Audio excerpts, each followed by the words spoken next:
देखो गतकाली संध्या बेले आमको गोटे स्पेशल इनपुट मिलता जे किसी लोक 5-6 जन खंडे लोक होचंती जो माने कल्प्रिट माने क्रिमिनल बैकग्राउंड होची से माने गोटे बाइक रे एवं प्लस गोटे 4 व्हीलर रे रेड कलर 4 व्हीलर रे से माने टाउन रे बुलचंती कोनोसी एक बिजनेस ऑर्गेनाइजेशन स्पेशली गोल्ड दुकान एमती को किसी टार्गेट रखिछन बोली गोटे स्पेशल इनपुट मिलचंती मिलिबा परे हमर प्राय हमर टाउन पुलिस ताको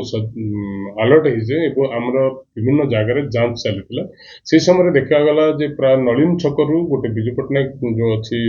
छक अच्छी से छक आड़ को गोटे रेड कलर गाड़ी आसुची आ से गाड़ी रे किछि बसिथिबा लोक माने पुलिस टीम को देखि से माने हड़बड़ी जाईकी फसिबार उद्यम करथिले तो पुलिस संगे संगे ताको डिटेन कला और डिटेन कला परे पचरा पचर के जतोल करागला से माने विभिन्न प्रिवेरिकेटिव स्टेटमेंट देले किंतु स्टेटमेंट इंपोर्टेंट नथिला तापरे हमें कोन कोन रिपोर्ट से माने सर्च करागला जे गाड़ी चलाउथिले जो लोक से थिले जे विकी अलियास शुभम होता बोली तांकर घर बीएमपुर एरिया अच्छी से तांको पाखरु गोटे कंट्रीमेड पिस्तल एवं 4 राउंड्स जोटा अच्छी लाइव एम्युनिशन मिलिला एवं तांको संगे थिबा आउ जने लोक सोनू कुंभार बोली सोनू अलियास शुभ्रांशु कुमार जहाँ घर सोनपुर अच्छी पाखे गोटे कंट्रीमेड पिस्तल एवं 2 राउंड लाइव एम्युनिशन एवं आउ जने देवाशीष पंडा बोली जने लोक अच्छी से घर ओलंडा एरिया अच्छी से पाखरु गोटे बड़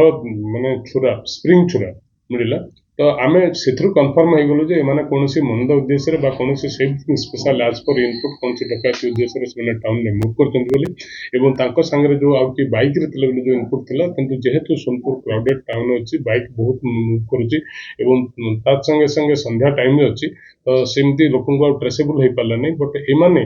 जो आर्म रखितले एम्युनिशन रखितले एवं तांको गाड़ी सर्च कला बेले को भी आउरी गोटे नवा जिंस मिलला गोटे एक्सप्लोसिव बम बम जोटा कि आमर पानी रे भी यूज हो पारिबो एवं स्थल भाग रे भी यूज हो पारिबो से बम में मिलला एवं सेठी गोटे हैंड एक्स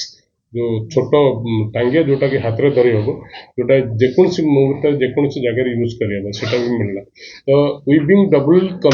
जो कन्विंस्ड जे माने कोनसी क्राइम करिया पे ठीक असम्बर्ड हेतिले विभिन्न जगह उलुंडा बीएनपुर सोनपुर अंचल तो ये बाबद आमर